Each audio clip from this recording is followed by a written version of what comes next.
From New Hampshire Public Radio and the Howe Library in Hanover, New Hampshire, you're listening to Check This Out, a new literary series where we dive deeply into the works of emerging and diverse authors you may not have discovered yet. I'm your host, Rachel Barenbaum, author of the novel Atomic Anna. I am thrilled to be able to share these conversations with you over the next few weeks. Today, my guest is Angie Kim. Her new novel is Happiness Falls. As a preteen, Angie Kim moved from Seoul, South Korea to Baltimore without knowing how to read or write in English. She clawed her way up to Stanford and Harvard, studied philosophy and the law, and has just published her second novel, Happiness Falls. Kim tackles big themes in this novel through the lens of a biracial family, a family that is Korean and white. To this mix, she adds untraditional gender roles and a character with a dual diagnosis of autism and Angelman syndrome. This character, Eugene, is the last person to see his father alive. He can't tell us what happened, and I tore through these pages trying to piece together the mystery and getting to know this incredible family. Angie, thank you so much for joining us today. Thank you so much, Rachel. I'm so excited to be here, and I can't say how much it means to me that to hear your words about Happiness Falls. Thank you so much. So on the surface, this book lays out a plot that we know. It's a thriller, right? Happy family. Dad goes missing while on his daily hike with his youngest son. No one realizes he's gone for hours, and search ensues. So we love and know this plot. Millions and millions of people love it. But why I really love this book is because that is just the surface. And what this book is really about is language and memory and the narratives that we invent to fill silences and gaps, narratives we create to build a family. And for me, what really pulled me in more than anything was silence and the theme of silence, because I think that is the most powerful language and force in this book. And the way that you write about silence just felt intensely personal. And I just loved that. And that is what sets this book apart from other thrillers that are out there and really raises it up to be the amazing book that it is. So, Angie, can you set the stage for us? Yeah. So Happiness Falls is about a family in crisis. It's about a Korean-American biracial family living in Northern Virginia, which is where I am right now also. And one day, the father and the 14-year-old teenager go on a hike in the nearby woods, and only the teenager returns home. And he is Eugene, 14 years old, who has a dual diagnosis of autism and mosaic Angelman syndrome, which means that he can't talk. Which means that he can't, even if he knows, even if he desperately wants to, he cannot tell the family what has happened, or the police. And so that sets everything in motion, and the family, which is a very close, loving family, but very quirky in many ways, have to come together to really try to connect. And as you said, Rachel, fill the silence and try to figure out a way to connect and truly communicate with each other and with Eugene in particular. So from the beginning, we know that there's a witness. We know that Eugene saw what happened, but he can't communicate. He can't tell the family what happened. And so we have Mia, who's the main point of view, who opens up, and you have this amazing first line. I absolutely love it. We didn't call the police right away. How long did it take to come up with that line? I think I came up with it. I have a record of it. I think it was like in July of 2020, and I started writing it and thinking about this family like 10 years ago. So, but as soon as I came up with that, I actually called my agent and I was like, what do you think of this line? What do you think of that voice? And she was like, we need to sell it right now. And I was like, okay, well, I need to write some more first. But yeah, so that was great. What I really love about that opening line, too, is that it shows the progression of how things happen, right? Because we are programmed to think it's just a normal day. Yeah. And we don't think about what might be different, what might change, right? Just because Eugene comes home alone doesn't mean necessarily that Dad isn't there. And in fact, you go through pages and pages where Mia is saying, actually, she thought he was there. Yeah, exactly. Because this is the thing, is that She is such an observant narrator. She is so smart and she overthinks everything. So you kind of think, how could somebody who's so smart, she's 20 years old, she's home from college, it's the beginning of the pandemic, how could somebody so smart miss something so basic as that? And the thing is that Eugene is, by virtue of having this diagnosis and by virtue of having so many different needs that get attended to by the entire family, and how many therapy sessions he has and how much work the entire family is doing for him, it's inconceivable to anyone that Eugene would actually come home alone. And so because of that, I think Mia was kind of like, well, of course he's not alone. I mean, that's just around the corner, or, who knows where he is, but he's definitely around. It doesn't even occur to her. And, whereas if it were like a typical, quote unquote, typical 14-year-old who came home alone, then you might be like, why are you home alone? You know what I'm saying? So I think in a way, the atypicality of Eugene and this family's makeup is actually what led to this situation where they were just like, yeah, of course Dad's around. He's always around. Right. So hours and hours pass and they're like, oh, Dad's just here or there, and just assuming it's a normal day and he's around. Could you read to us, please, a passage sort of where we start to hear these questioning of is this really a normal day? Yeah. But sometimes when something happens, or rather when something might have happened, you can keep your fear at bay by denying it, confirming its seriousness by saying it out loud. Hello, we have an emergency. Our dad is missing. Is not only terrifying, but seems unwise when there are still two ways this might go. The moment hangs in balance like a seesaw, and the slightest wind could be the deciding factor between up or down, found or lost, safe or dead. I saw in Mom's eyes the same thought. Calling the police would mean this was a big deal. Laughing it off as silly Dad might be just what we needed to make it fall the other way. Tell the universe to leave it alone. Let us be. You don't have to say it. I know. Wishing, pretending doesn't make it so. We knew that. Maybe it was plain old-fashioned selfishness, a desire to sustain the relative tranquility of our lives a little longer, for Eugene's sake, if nothing else. I could almost hear it. Dad saying, I'm fine, don't worry about me, worry about Eugene, he's the one you have to take care of. So that's what we did. And of course, looking back, it seems clear. Buying ourselves this half day of ignorance, hardly blissful, let's call it pre-painful, brought us so much more trouble later. So good. So there we have Mia and the family realizing they should have acted sooner, right? And there's a lot of guilt around that. Yeah, so much guilt, especially looking back. But again, here we get to one of your themes is memory. And Mia and the family start examining what they remembered happened that day, right? And they start, memories start to shift. Can you talk about how you treated memory and how you thought about it as you were writing this? Yeah. So Mia is the sole narrator here, and she is telling the story from after sort of all the events that are recounted in the story have occurred, and a few months later.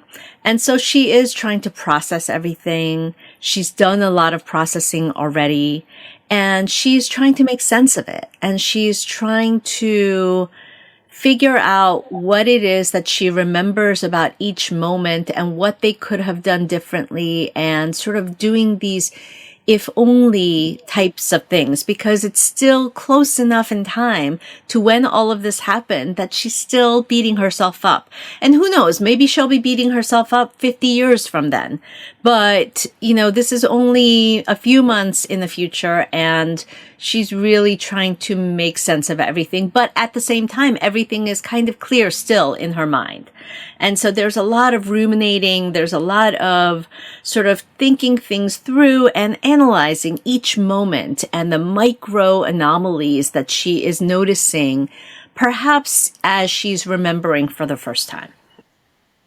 And it seems so natural, too, to go back and say, did I really see this or did I see that? Right? I mean, you really capture that very human element to that memory. Yeah, absolutely. And she's such an overthinker anyway. So of course she's going to do that. And she's also the kind of person who sort of thinks a lot about the multiverse and, what if something had happened? What if I had done this? What would have played out? And sort of playing those logic games also with herself.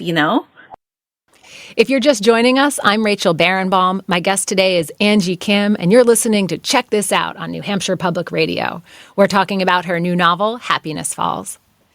So, Angie, we've set the stage. We know that Dad has gone missing, and Mia, the main character, his daughter, is trying to figure out what happened. And as they dig into the mystery of where is Dad, they also come to the question of who was Dad?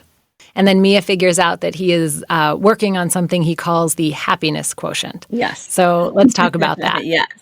Big mysterious HQ, as you label it, right, earlier on. Absolutely. Yeah. So happiness quotient is something that I myself have been completely obsessed by. And the relativity of happiness is something that I've thought about a lot. I'm a Korean immigrant. And when I was 11, we moved from Seoul, South Korea to the Baltimore area. And we were really poor in Korea. And so we lived in one room, my parents and I, and we didn't have running water. We didn't have electricity. We didn't have much. And so when we got the news that we got a visa to come to the U.S., it was like winning the lottery. That's what we kept on hearing from everybody. It's like, you guys won the lottery. And we felt so lucky. And then coming to the U.S., we lived with my aunt and uncle at first, and I had my own bedroom for the first time. We had indoor plumbing. We had toilets, showers, microwaves, and refrigerators, these things that I had never seen before. I'd never seen a color TV before. So it was magical in some ways, but and I kept on telling myself, oh, I'm so lucky. I should be so happy. But then subjectively, I lost so much in the move. I lost my sense of identity. I could no longer speak, because I didn't speak English. I couldn't understand anything. I was the weird kid in middle school who was being made fun of. So the happiness quotient is a theory that the dad has, that happiness is relative and that you have to take your happiness level as you experience something and divide it by your expectations of what you thought the experience was going to be, plus combine that with your baseline life. And so the quotient, by dividing those two things, or three things rather, you get the happiness quotient. And so if your expectations or your baseline life is less, then even if you have the same experience, your happiness quotient is going to be higher and you're going to feel more happiness. That is his theory.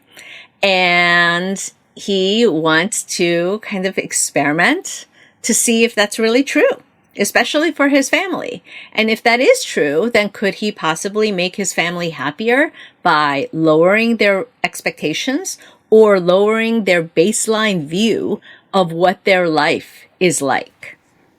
Right. I love this. And so as he's looking at this idea of the happiness quotient, he has twins that he can compare it to, right? So he has John and Mia, and they have different baselines or thoughts or preconceptions, which again, this gets us to a bigger picture question of what is happiness. And in one of his journals, we actually have his notes. You wrote, normalcy equals desirable. Is this assumption true? Many normal, quote unquote, teens seem miserable. So tell me, right? Can we talk about that? Like, is normalcy desirable? Yeah, I mean, normalcy is something that I think as an outsider, I have struggled with a lot, wanting to be normal and thinking if only I could just be normal, whatever that means, then I would be so much happier. And I think especially for a family that's biracial like theirs, with lots of different issues of feeling like cultural outsiders, both in the U.S. and also when the family lived in Korea for a little while. This is something that they've thought about. And then especially in having a child like Eugene who has lots of medical issues, digestive issues. He has motor control issues. So he needed to learn to do things that you just think of as typical kid things like running and jumping. And he can't communicate. So he can't talk. So he can't express his desires. He can't make connections with a family in that way. And they have to sort of guess at what he wants. But at the same time, one of the hallmarks of Angelman syndrome, which he has, is that he has a persistent smile. And so he seems very happy and he laughs a lot. And so the outward expression seems to imply that he's happy. And so they're having to sort of think, well, we could try to enroll him in some of these clinical trials that have quote unquote genetic fixes for Angelman syndrome. But is that really what we want? And you do have to think about sort of the micro versus macro conceptions of happiness, which is something the dad talks about, with respect to Eugene in particular. Because even if you're sort of hedonistically happy moment to moment and you're, laughing a lot and you're, sitting around watching funny movies that you love all day long, yes, you might be happy in the micro level, but are you satisfied truly with your life? If you had that kind of a life where you did that every day, would you still be satisfied with your life? Is that the kind of life that you would want? Is that the kind of life that you would want for your child? So these are kinds of issues that the dad and the family are having to grapple with. Yes, as they also try to figure out who their dad is, right? And so as we go along, as you were saying, there are all these different sorts of theories, right? Maybe he ran away. Maybe he was having an affair. All of a sudden, there are, 1,000 different ways that this could go. And you leave us with saying, what happened to dad? Who is dad? Yeah, absolutely. And that can be such a disconcerting thing when you find things about somebody that you thought you knew so intimately and so well, and you assume you knew everything that there was about him. And then all of a sudden you think, wait, did I? All right, I'm Rachel Barenbaum. You're listening to Check This Out on NHPR. We're going to take a short break. When we come back, we're going to talk about some of the bigger themes and ideas here in this amazing new novel by Angie Kim. We're talking about her book, Happiness Falls. Don't go away.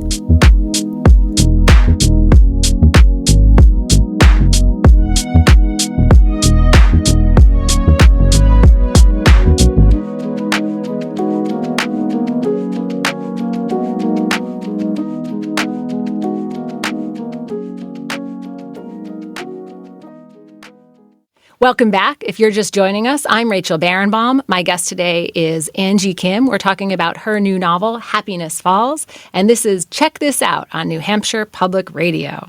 Angie, thanks again for joining us. I want to talk to you about some of the bigger themes. There are so many in this book. I'm not even sure where to start, if I'm being honest. We've talked a little bit about silence, but I really want to dig into one of the things that you bring up is that our DNA collectively in the world is like 99.99999%, right? So whatever that number is, identical. And there are these tiny, tiny, minute sort of variations that make us all different. And so you've presented very different characters here. And in particular, right, we have the difference between Eugene, who has autism and Angelman syndrome, versus his twins, Mia and John. And we're trying to unlock, right, what that means. So how did you think about these tiny differences, and why did you feel that it was so important to lay them out this way? Partly, I think it's the voice. Mia, who is the narrator, is somebody who focuses in on very specific, minute details. And as a writer, it's the small things that interest me. And so I think it was natural to focus in on those. And it's also thinking about the fact that we do, as humans, have so much in common with each other, and yet we focus in on the things that make some of us different. And so this is at its heart, I think, a novel about the commonalities and the connections that we have with each other, as well as the things that set us apart, and examining and interrogating whether those differences are sort of, all that they're cracked up to be, and that we as humans make them out to be. So in that sense, it was really important. And also, I think it's a natural thing that comes up when you're thinking about genetics, twins, all of that sort of stuff. Yeah. And you also have some very powerful passages talking about racism, right? This is a biracial family, as you mentioned. And there's this great little passage where Mia writes, I remember once our high school AP math teacher making some joke about how even though we're twins, it's uncanny how I'm so much better at math than John is, given that I obviously have more of the Asian gene than John does, because I look more Asian, presumably.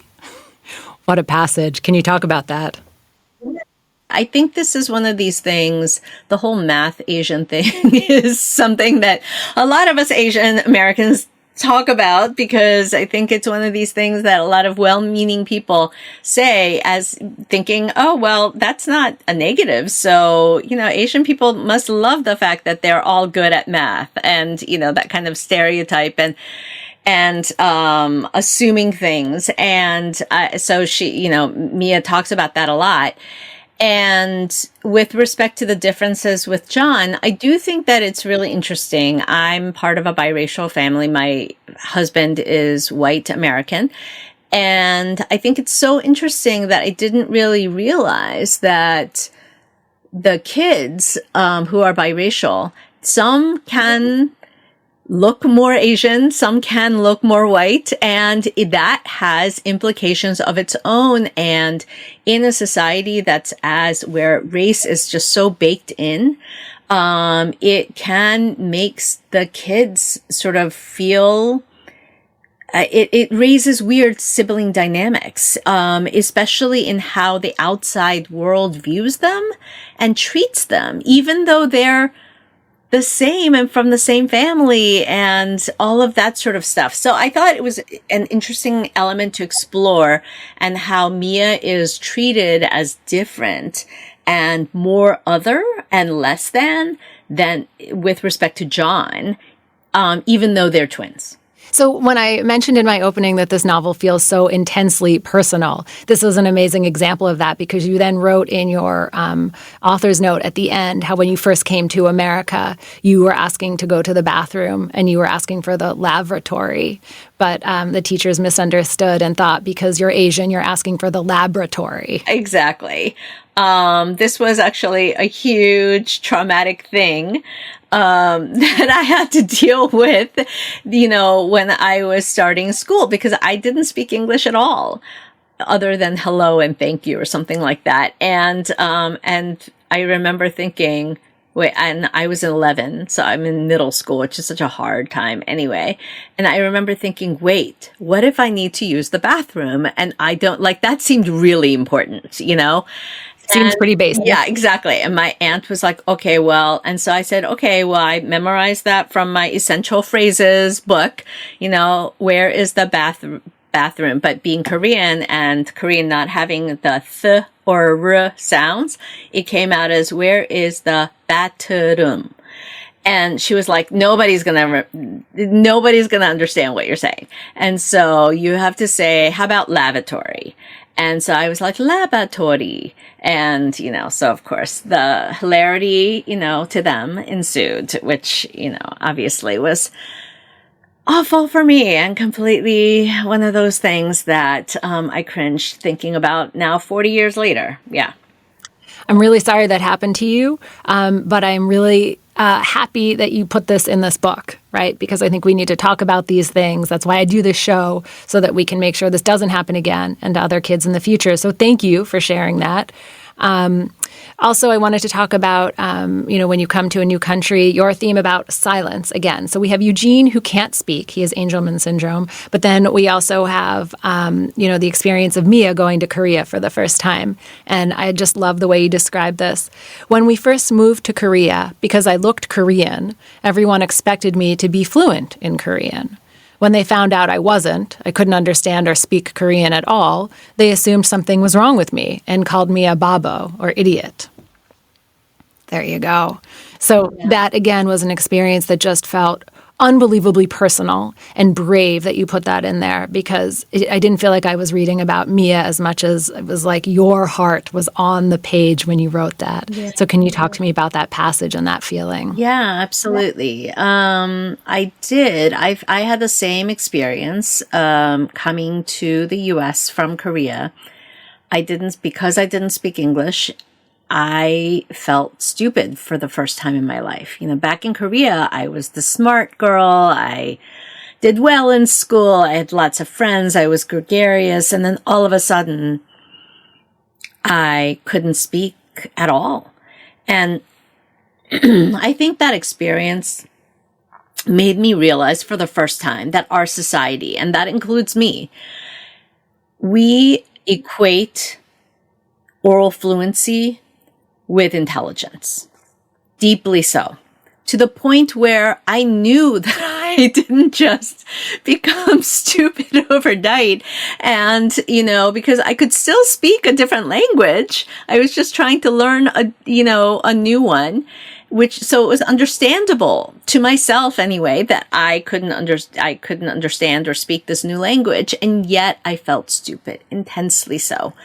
And then when I started learning English to the point where I could understand it receptively, but I still couldn't speak it very well, people assumed that I still couldn't understand English, just because I had weird syntax and accent and all of that sort of stuff. And I realized that people were talking about me in front of me all this time, smiling as if they were being friendly toward me, but really saying really mean, nasty things about my accent and making fun of the way that I just don't know anything and things like that. And so it was a humiliating experience. It was a traumatizing experience. And it made me sort of think a lot about the role of speaking in our society and how important that is perceived to be, and how we treat those who, for whatever reason, can't speak, and how we treat them as if they don't have any thoughts or they don't have any words. Yeah. If you're just joining us, I'm Rachel Barenbaum. My guest today is Angie Kim, and you're listening to Check This Out on New Hampshire Public Radio. We're talking about her new novel, Happiness Falls. And we're digging into some of these really deep, hard themes that Angie has very bravely put on the page. Another reason that I love how you brought out this theme of language and silence and this projection of stupidity when people can't speak is because it shows us that Mia and John can understand the way Eugene might feel. He can't speak. That doesn't mean that nothing is happening inside of his brain. And I thought that was a beautiful mirror of what's happening and what you're trying to get at. And as the book progresses, we actually find out that maybe Eugene is able to communicate a little bit. So can you talk about that? Yeah, absolutely. And again, this comes from my own experience. And it's an imperfect analogy, the way that Mia feels and the way that Mia's mom felt when she was a Korean immigrant in the U.S., much like I was. And the limited sort of temporary kind of feelings that they had, not being able to speak in one language, because they still have an outlet in, their primary language and things like that. And just in the same way that I still could speak Korean, and I also had an outlet, and I knew that I was going to learn English someday. So against that backdrop, when I was about 10 years ago or so, I started learning about a group of kids that I know from having done something called hyperbaric oxygen therapy, which I explore in my debut novel, Miracle Creek. And so I know a bunch of families with children with autism. Some were labeled nonverbal, quote, low functioning autism. And everybody, including their parents and their doctors, thought and assumed that they couldn't speak. That's why they were labeled nonverbal. They couldn't speak, but also they couldn't think. They didn't have words. They couldn't read. They were doing, ABCs and preschool type stuff in school, things like that. And then all of a sudden, I started learning about therapies in which people were wondering, I wonder if it's maybe not a cognitive deficit, but rather a motor issue. And trying to teach them in a painstaking way to move their own arms and hands to point to letters on a large letterboard that's held in front of them. And when they did that, they started communicating and writing.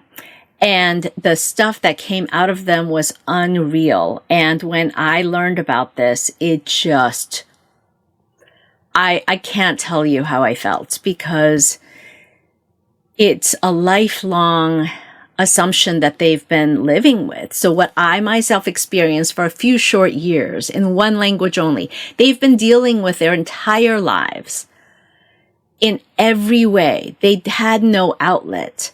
And so I started volunteering, and I now teach creative writing to a group of these non-speakers. And it is,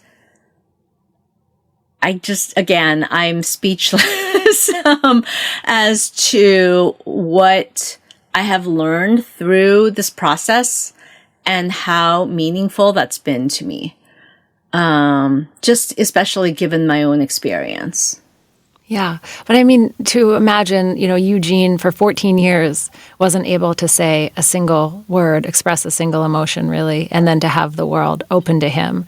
You write it again so personally, so beautifully that, this is why we read, so that we can understand, get a small piece of what you're feeling, right? And to understand what it is to unlock a son, a brother, to see that he has all kinds of big ideas going on. And he knows what happened to Dad. And this really brings us to the next question of, do we want to know? And that sounds crazy, but in fact, maybe it's easier to live with the fantasy of whatever Mia might want that to be, of what happened. So then they get to the question, do we want to know what happened to Dad? Yeah, and it's, of course, I'm sure the readers are going, yes, of course we want to know. And we all do. And of course, the family does want to know also. But at the same time, if the truth is really, really hard, then I think the family could sort of be thinking, I am not sure that I really want to know the exact truth. It's hard to talk about without, giving away everything that happens at the end of the book and spoiling things for the reader. But I do think that there are some instances when you have to kind of choose. Are you going to live with a small amount of uncertainty as to what might have happened so that you can sort of get comfort and also let others know that you're okay with whatever they told you? Mm-hmm. You're right. It sounds crazy to say, do I really want to know? Right? Of course. And anyone reading or listening now is like, of course, what a question. But when the power of your writing is that you put us into that moment. It's like, do I really want to know my dad was having an affair and ran away? Or do I really want to know that he's dead? What is worse? What can I face? Right? That's where you get to this question of, am I ready to deal with the answer? And if you have an answer that you might not be ready for, then, it might be easier to just go along and in that way. If you're just joining us, I'm Rachel Barenbaum. My guest today is Angie Kim, and you are listening to Check This Out on New Hampshire Public Radio. We're talking about Angie's new novel, Happiness Falls. So all of this question of do I want to know what happened to Dad is really coming down to the question of do I want to know Dad? Do I want to know my mom? Do I want to know what's happening in this family? And I think this gets us to this big theme of how well do we really ever know our parents? We have a tendency to see our parents as our parents and to see their role as, our caretakers and not really see or possibly even want to see what they are doing outside of that domestic sphere. And especially our caregivers, especially the one who's the quote unquote stay at home parent. And so I think it just gets to this idea of what are the things that they are thinking as individuals that we didn't even think about. And Mia has some of these moments, not only with Dad and finding out some of these things that he was thinking through, going through his stuff, but even also the way that she sees her mom and the way that the mom is sort of dealing with the police and with outside lawyers and judges and all of these things that the family is having to go through. And she has several times when she's like, wow, I didn't really think Mom could be like that. And I can kind of see what Dad was talking about when he said that she was a badass, a career person in whatever way. And so she has those moments. And I think we have those moments a lot. I certainly have that with my parents. I have that with my kids too, and my husband. And I think we all have that, in interesting ways. And I think it's an interesting way to sort of think about, how well you know the people that you really, really love. Sometimes you love them so much that you are blind to what they're really like. I'm Rachel Barenbaum. You're listening to Check This Out on NHPR. We're going to take a short break. We'll be back in just a moment with my guest, Angie Kim. We're talking about her new novel, Happiness Falls. Stay tuned.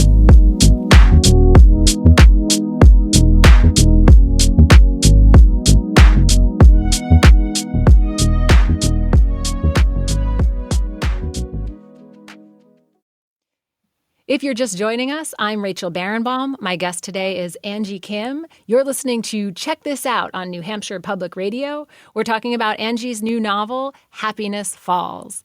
So we're going to move into sort of the last segment of this show where I love to ask authors about the process or the business of being an author and writing the book itself. We have a lot of listeners that are writers, aspiring writers, and who want to hear about some of the details. So you've written this, amazing whodunit, what happened to Dad thriller type, which we've discussed is really about these bigger themes of silence and language and racism and what we fill in, right, and immigration, what we fill into these spaces where there's no noise. But you do that by sort of doling out clues slowly, right? And you give us a small piece every once in a while, just enough to keep us going. So how did you keep track of what clues you were going to drop and when?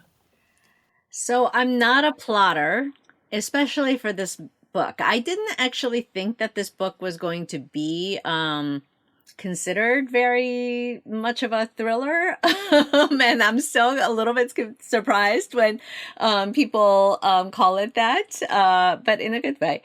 And I just really thought about the idea of like this family and what it would feel like, and really trying to be inside one person's head, which was so interesting to me because for Miracle Creek, my first novel, I had 7 point of view characters.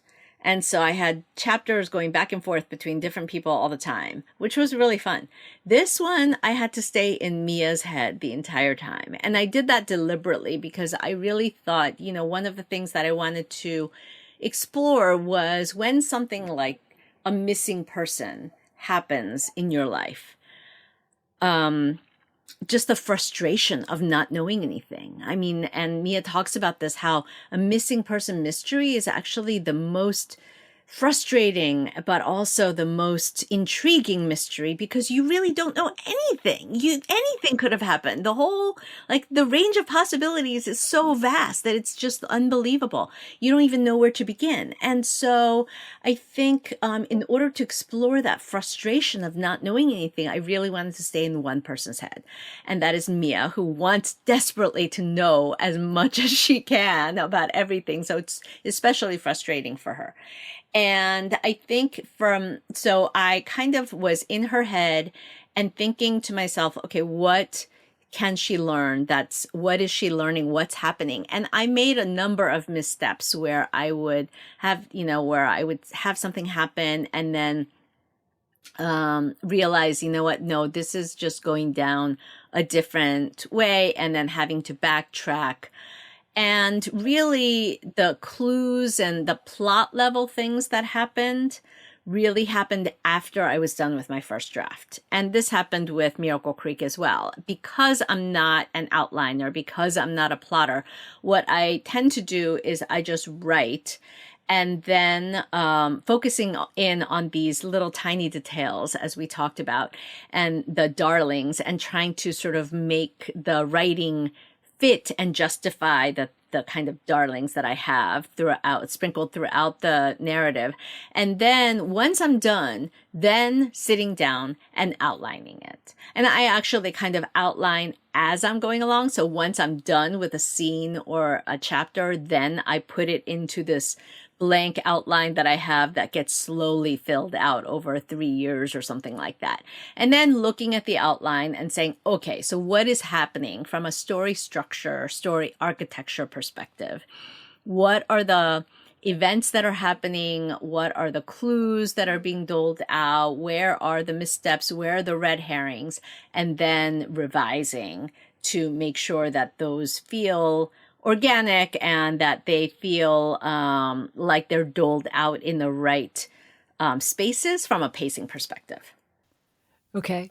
That's great. So that's amazing. So you write this full sort of first draft, and then you went back to make sure the clues were in the right place at the right time. Exactly. And, and then shortening a lot of things. I'm an overwriter, so I had to basically be like, okay, I basically have to get rid of 90% of this section versus only 50% of this other section. Yeah.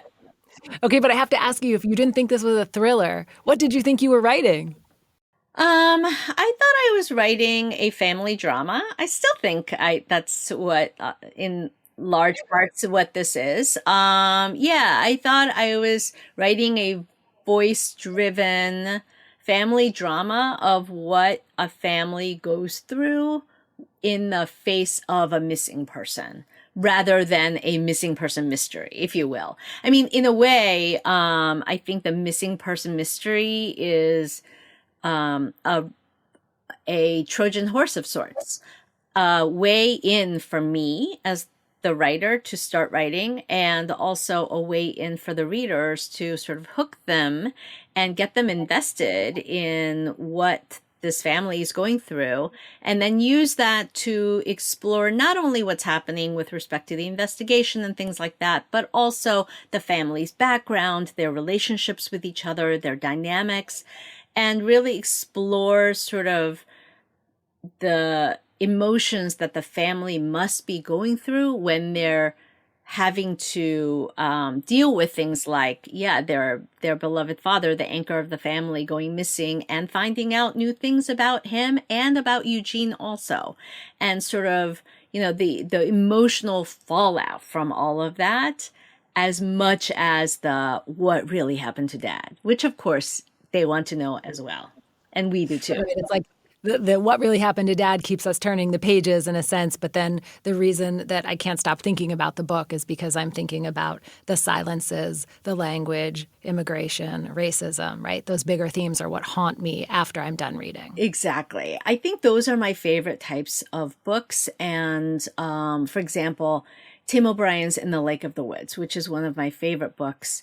ever that got me to stop being a lawyer. And it's a long story, but I basically read this in one day and I loved it so much that I was like, why am I a lawyer? I hate being a lawyer. I want to be doing something like this.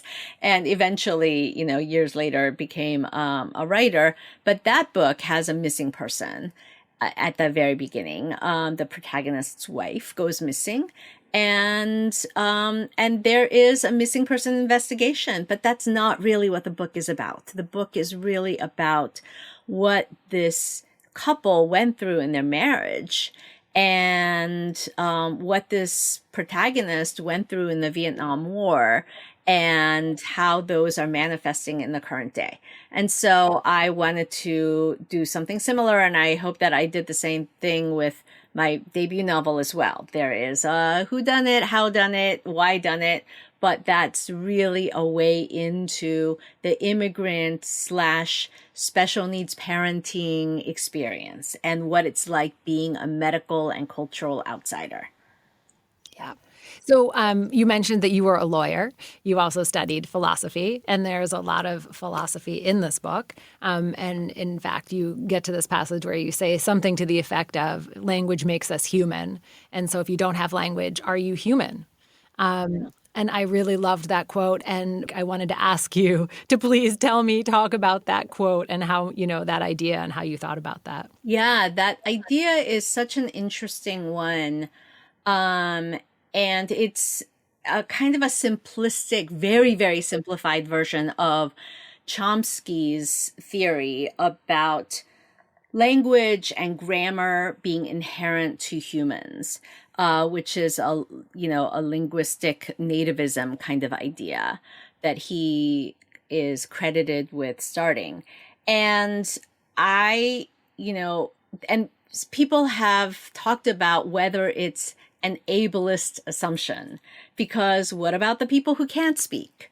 And so Mia one of our narrators who thinks deeply about philosophy and a lot of ideas that are interesting, she sort of thinks the same way. She says, I've never really liked Chomsky because of that idea that he has, because to me, that means that people who can't talk, like Eugene, are less than human. And then she realizes after some conversations with the mom, who is a linguistics PhD and who idolizes Chomsky, that she actually has a different interpretation, which is that Eugene does have language. Just because he can't speak them doesn't mean that he is quote unquote nonverbal. He has language. He just can't speak them out loud. That's not the same. And so I thought that was such an interesting way to think about sort of the semantic difference between, nonverbal and non-speaking. My non-speaking students will riot when you call them nonverbal. Because a lot of people do. They say they're nonverbal autistics, and they're like, no, I am not nonverbal. I am just non-speaking. That's not the same thing. I have words. And you can't just say that it's just a semantic difference, because semantics affects the way that we assume things and see the world. And so don't call me nonverbal. I love that. And in the book, you go through the moments where the family realizes that Eugene can spell. And that he's been reading subtitles this whole time, right? He can read and no one recognized it. Yeah, absolutely. And that happens so much with my students. The parents of these students that I've talked to will talk about the first time that they saw them spell something. And they are thinking, this must be a joke, because I didn't even know how does my son even know how to spell anything? We didn't teach him. And you're just like, yeah, you did, because, they've gone through all of this and they've been noticing things without us, with them assuming that they didn't notice any of that and that they weren't absorbing and that they weren't learning, because that's what our assumption was of these people. If you're just joining us, I'm Rachel Barenbaum. My guest today is Angie Kim, and you're listening to Check This Out on New Hampshire Public Radio. We're talking about her new novel, Happiness Falls. Angie, I want to get into the insides, right? The hardcore part of writing this novel. Can you talk to me about how long did it take you to write this book? So the characters have been with me for 13 years. I wrote my first short story about this family when I first started writing. And that was published in 2013. And this particular story with a father going missing, although I didn't realize the father was missing, but I knew it had something to do with happiness and Eugene's speaking and not speaking and all of that sort of stuff. That happened maybe about 6 years ago. So it's been I've been thinking about it for a very, very long time. About how many drafts do you think you've gone through to get to this published version? It's so hard to know because I edit as I go along. So each scene I write, and I probably have edited each scene before I even sent it to my agent or editor or any beta readers at least 20 times. And then after I sent it to my beta readers, then my agent, then my editor, then my, copy editor, and several rounds with my editor, I would say, I don't know, like each passage has been probably edited 100 times. Wow. And full drafts, I would say 20 times. Amazing. So what kind of advice do you have for new writers or aspiring writers? So for new and aspiring writers, one of my first go-to pieces of advice is to start small and to write short stories. So many people think, oh, I have a novel in me, and I'm sure you do. But I think it's great to start with short stories, and to go through the entire process of writing, of workshopping, of getting feedback, of revising and editing over and over, and then sending them out to literary magazines. Go through the entire process, get those rejection letters, and see what it feels like, because you are going to experience that 100,000 times over with a longer piece of work like a novel. And make sure that you really love it and that you're ready for it and that you're like, yeah, bring it on. I love that. So to be clear, rejection is part of the process. Absolutely. And it's a part of the process that you have to not only be ready for, but really embrace and use to make your writing better. I firmly believe that. I really, really believe that when you give it to your beta readers and they say, this doesn't work for me, and you don't get discouraged, you just go, okay, let me try to see what they're seeing and try to make it better. That is what teaches you how to write. And you need to love that process or else you're not going to survive. I love that. How about the mechanics of writing? Do you recommend that people set aside a certain amount of time every day, or how do you do it? And what advice do you give to people for that? So I'm a little bit unusual, so I'm not sure that I would recommend what I do. What I wish I would do is set aside a certain number of hours a day, is preferably in the morning, 2 to 3 hours, stop, and then do, normal, wonderful things with your family and, go exercise and all that kind of stuff. I don't do that. I am very inertial. And so when I'm in a scene, I just cannot stop. And it takes me a while to get in a scene. So when I'm in a scene, I will often work from like 8 a.m. to 8 p.m. nonstop. And I do a process called method writing. I think it's from my early days when I was in theater and I did so much method acting. So I like to really try to get inside a character's head and try to stay there as much as possible when I'm writing a scene actively. And so it really helps with that for me to write for as long as possible on the days that I'm writing. And you are unbelievably good at promotion, at getting your book out there. And it is something that a lot of authors and writers are scared to do. So can you offer some advice on promotion?